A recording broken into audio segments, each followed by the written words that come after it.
Hey, it's me. What are you doing right now? Cool. If possible, how soon could I come over tonight? No, nothing's wrong. Everything's fine. I just figured I finally owed you an explanation.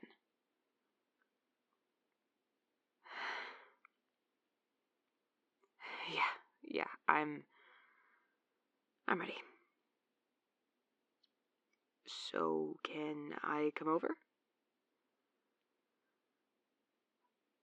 Great. Well, I'm here, so let me in. Quit laughing and open the fucking door.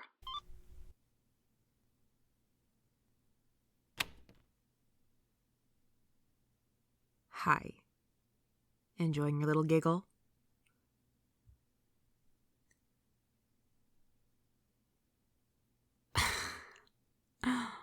Well, yeah, for your information, I have been pacing in front of your doorstep for the last 5 minutes being a scared little bitch.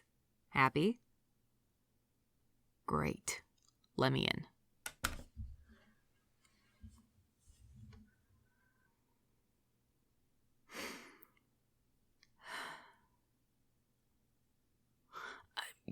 Yeah, I'm good. I am good. I am great. I am committed. I am going to raid your kitchen for all the alcohol you've got. No. I do not want to be drunk for this. God damn it. Do you mind if we go to the couch? Great.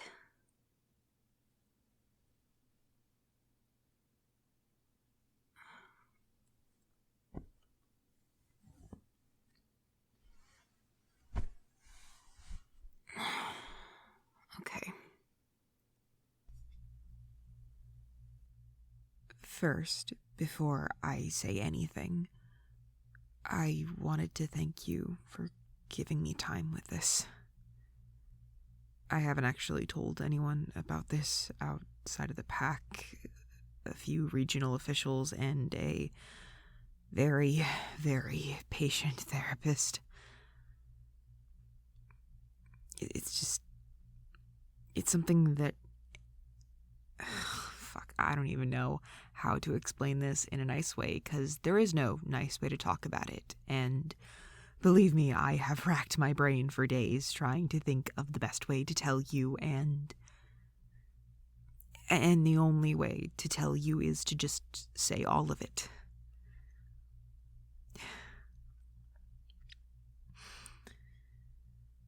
When I tell you, you might look at me differently.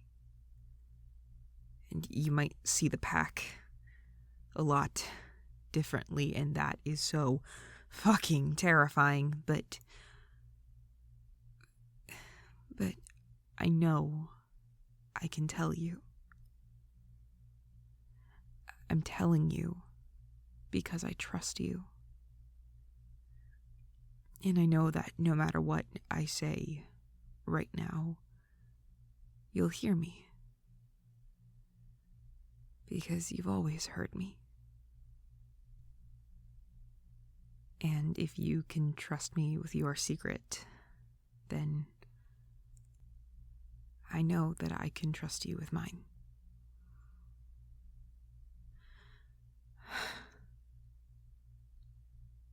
The person you had a vision about was Alexander. He was our pack's previous alpha. I mean, he wasn't a good one by any stretch of the imagination. He was distant, but somehow still controlling, and liked to micromanage without actually ever being there, which... I don't know, he had been alpha for so long, none of us really questioned it. That was just his quirky way of leadership. Some shit. Essentially, none of us saw him for more than a couple minutes at a time throughout the year, but we had our monthly pack meetings with our beta, and she passed along his messages, so it was fine enough. That being said, every summer we had this trip up in the woods where we would all go rent out a bunch of these cabins. And it was the entire pack, all 40 plus of us. Yeah, our pack used to be a lot bigger. 3 years ago, it was our usual vacation, and everything was going really well. It was fun and nice, and it was one of the few chances where we all just got to be together. Go on hunts, shift, play around. It was the only time our pack felt like a pack and not just some poorly attended business meeting. So it meant a lot to us.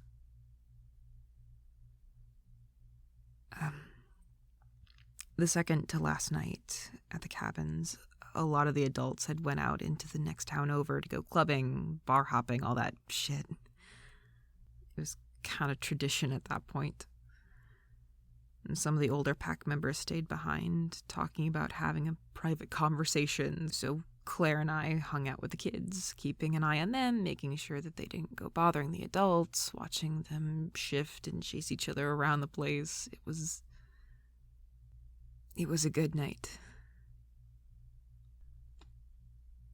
Around 9 o'clock, or something like that, we heard shouts from inside the main cabin, and we just assumed that the meeting had ended and they'd cracked open the liquor cabinet. It was pretty common for us, so we didn't think twice about it. We thought a little bit about it, because eventually Claire offered to go inside and sneak us a bottle.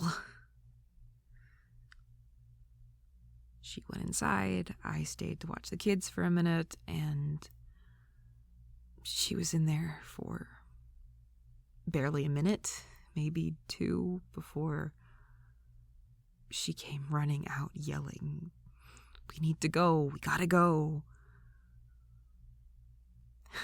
She was running so fast that we almost didn't notice the claw marks on her shoulder or the blood. At the time, we didn't know what the meeting was about. All we knew in that moment was that it had escalated to the point where Alexander had shifted. And when Claire went inside, she'd found the bodies. Alexander was still somewhere inside the cabin, injured, slow, so she'd bolted the cabin door, and the two of us sprinted to get the kids. They were all confused, but they didn't put up much of a fight when we got them to my car. I think seeing the blood on Claire put them all in shock.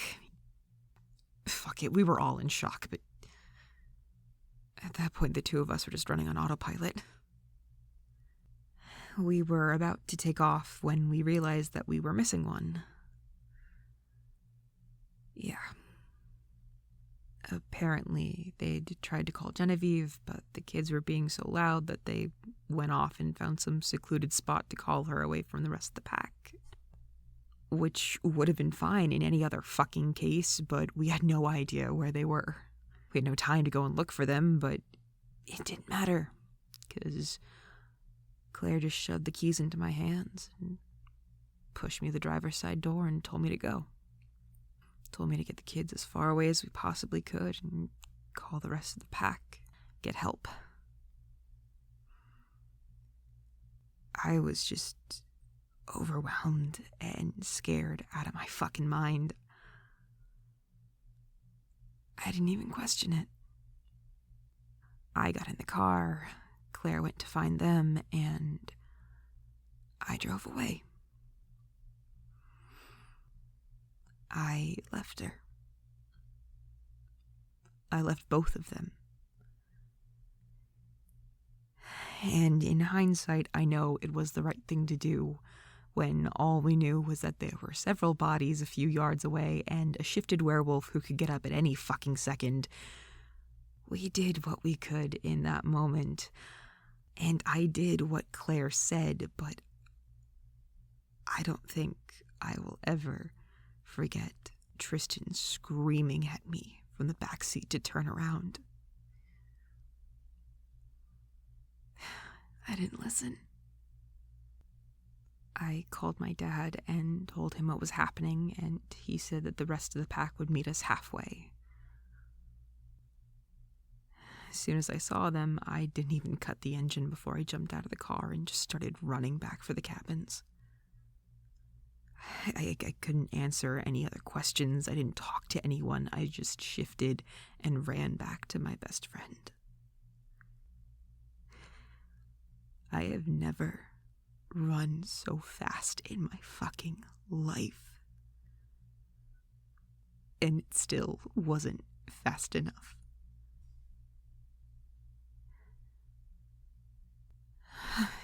No, thank God. Alexander had cornered them and managed to get their leg, but that was the extent of their injuries. I mean, they couldn't shift without injuring themselves more, but it could have been a lot fucking worse.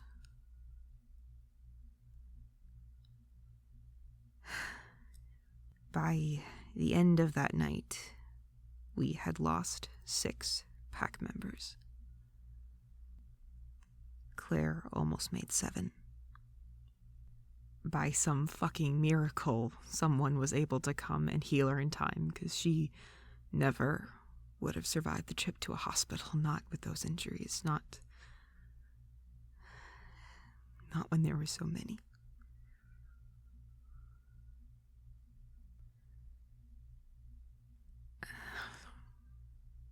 No, I don't include him in the 6. But Alexander didn't make it out of there alive either. I don't remember seeing him anywhere on the grounds, but Simon did.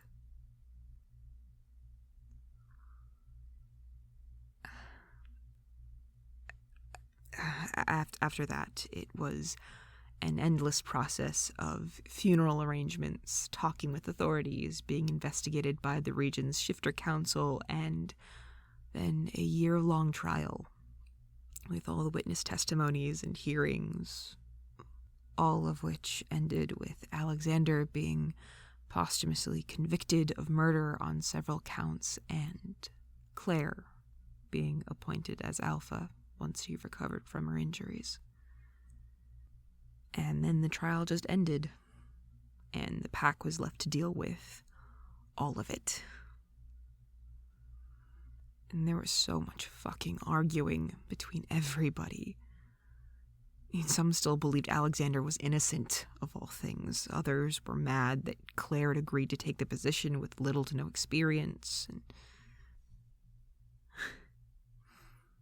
they acted like that night wasn't their fucking fault. Yeah, during the trial, we found out that that little meeting that Alexander had had with some of the other pack members included our beta, Macy, who was informing him that more than half the pack had decided to secede. A bunch of them had already started looking for new jobs and new places to live, and they were just letting Alexander know, and that had set him fucking off.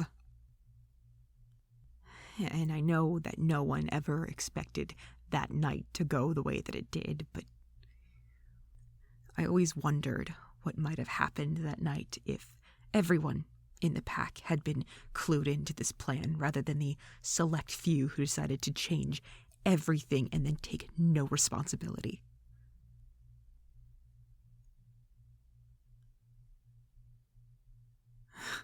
No, court didn't matter.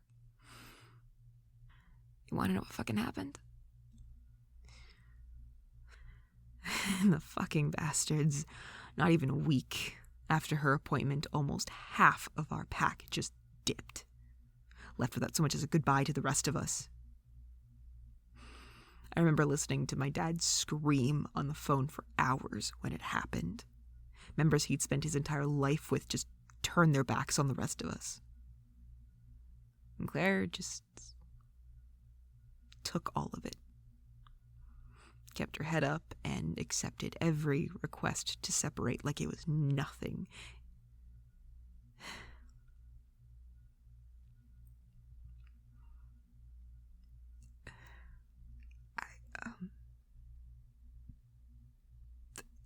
I wasn't. I really wish I could say I supported her through all of that shit like I should have, but I was probably the worst person to be around. I was just so angry at everybody.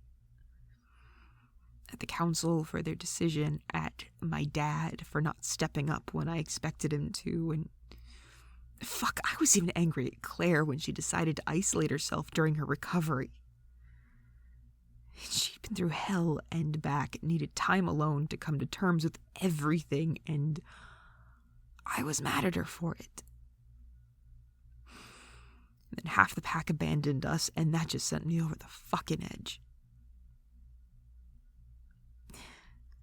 I was hurt and furious, and when Claire called me to help her plan what to do for our first pack meeting in over a year, I finally had an outlet for all the shit I couldn't process.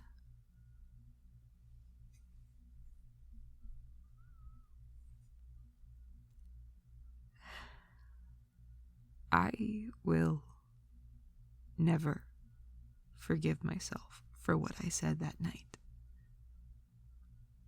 And it doesn't matter that Claire forgave me and we've recovered since, because I will never be able to take those words back. I can work for the rest of my life to make up for it, but that will never change what I did. And for some God-forsaken reason, Claire asked me to be her beta a few months later, and I agreed. I don't think I deserve to be her right hand, but I'm just grateful that she still wanted me in her life at all.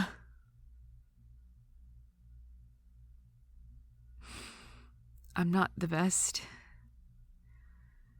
but I'm trying to be the friend I should have been 2 years ago.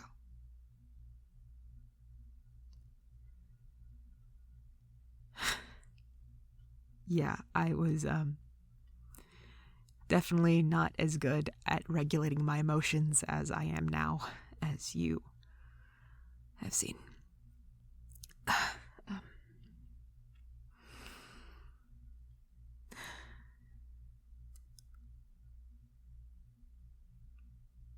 Yeah. I'm learning from past mistakes. I'm trying to, anyway.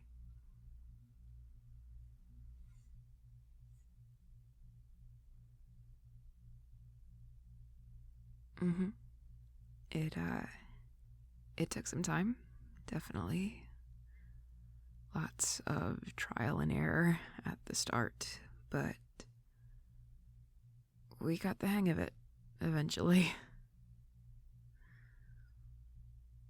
And obviously, after some time, we decided to move. There were just too many bad memories there, so Glenwood seemed like a good option for a fresh start. A much needed one.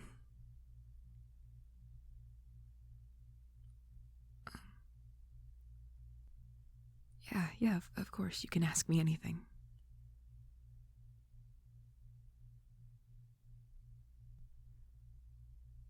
No, it's not rude or insensitive. It's all good.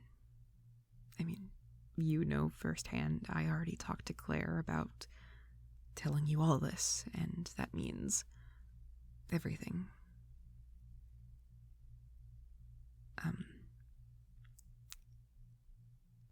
Claire does still have all of the scars from that night. And they're not ones that can really be easily hidden.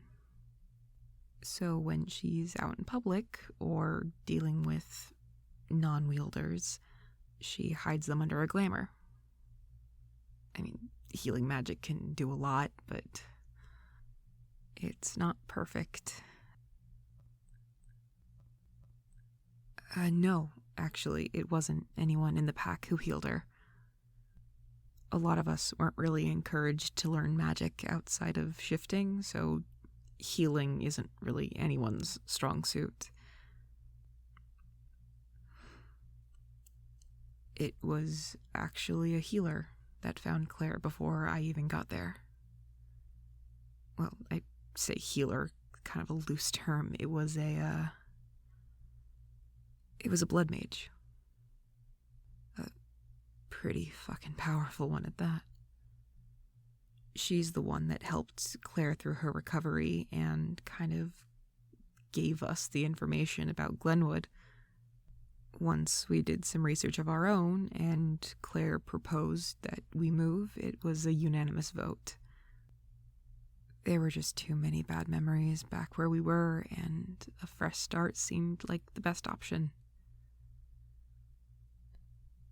Cut to a few months later, we had bought the den, we were establishing a business proposal with Celine, and a few months later after that, I was breaking into my neighbor's place. So that was my entire family's mass trauma. Thank you for being such a captive audience. That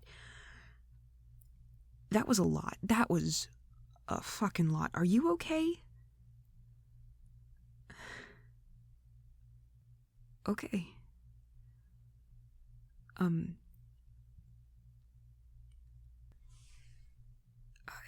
If this changes anything about the way you feel about us, I completely understand, and I don't want you to feel like you have to stay friends with me just because you feel this.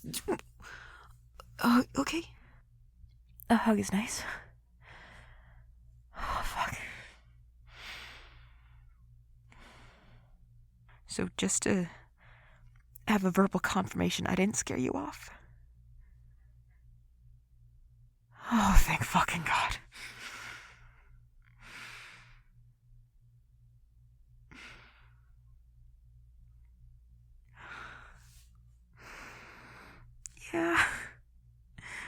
Yeah, we've kind of been through some shit. It's not the best in the world, but I think it's a pretty good contender for a tragic anime backstory.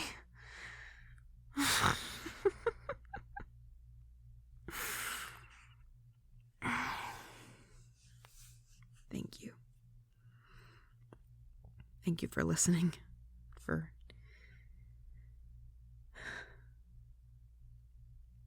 Thank you for being someone I could tell that to.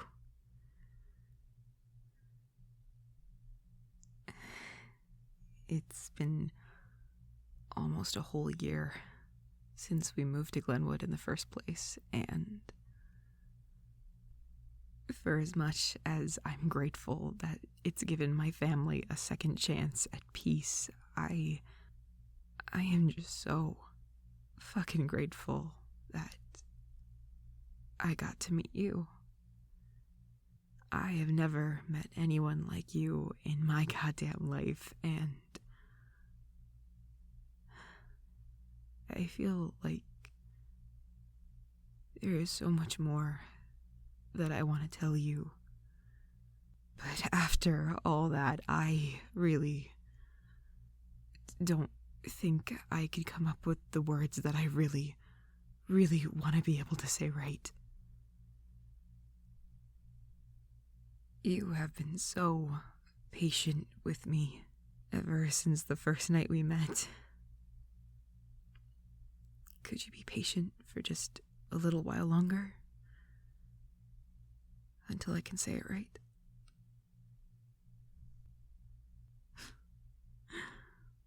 Yeah, pinky promise.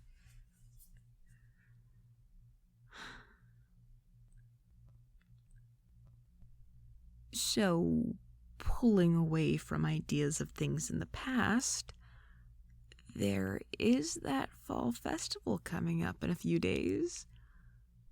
And I haven't really asked you properly yet, so want to be my +1? Condition... Yeah, sure, anything. Oh my god.